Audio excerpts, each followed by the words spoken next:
Magandang araw po mga kabalikat. Ako po si Marilyn Caniha, Program Member ng KMBI Metro Davao 2. Yung business ko po ay paper wallet.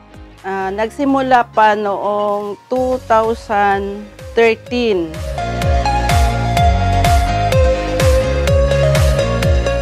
Way back 2008 or 7, in-invite nila ako magsahin ng KMBI. Sabi ko ayaw ko kasi may question and answer daw, baka hindi ako makasagot. 2010 yata yun.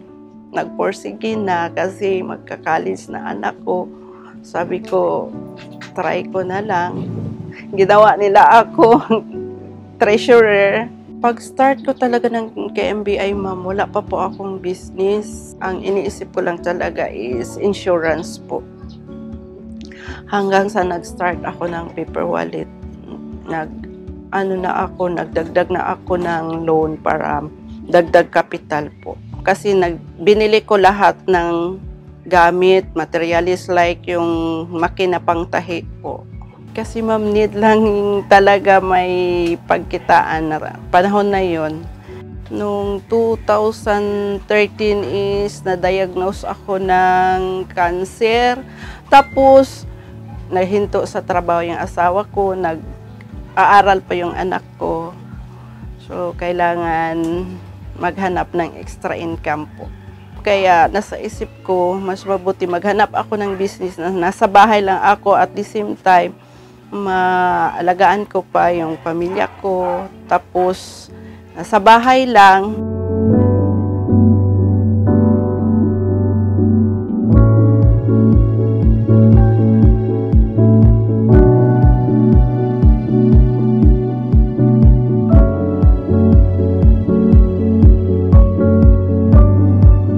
Nagbili lang ako ng isang wallet, tsaka tinanggal ko, tiningnan ko paano buuhin ulit. Nung nag-start kami, tapos kami lang talaga dalawa. Kami yung nagdikit, kami yung nagtahi. Tsaka kami lang talaga, as in kami lang dalawa. Pero kinaya namin po, ma'am.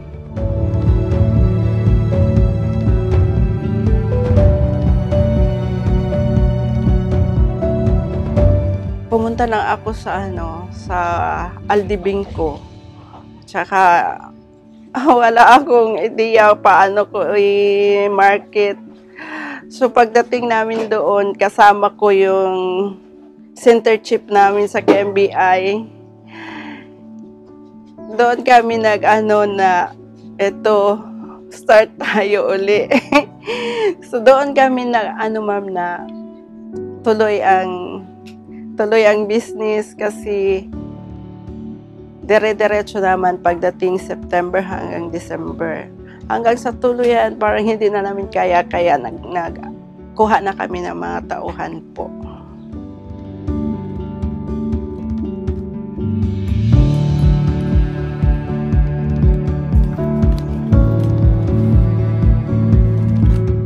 Yung taga-dikit ko po is sometimes 5 or 4 katao po, ma'am. Tapos ako lang po taga-tahi.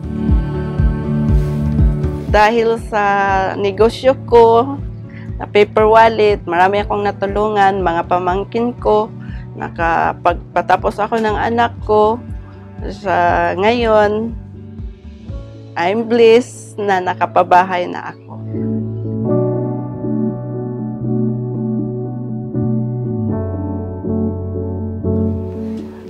Gusto ko pa ma-achieve, ma'am, long life. Sana wala na akong cancer. Cancer-free na ako. Tsaka gusto ko mapa-graduate ko pa yung adopted ko.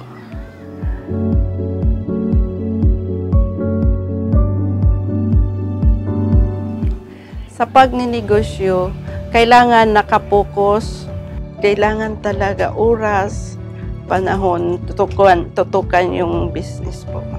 Ako, si Marilyn Caniha, masaya dito sa KMBI.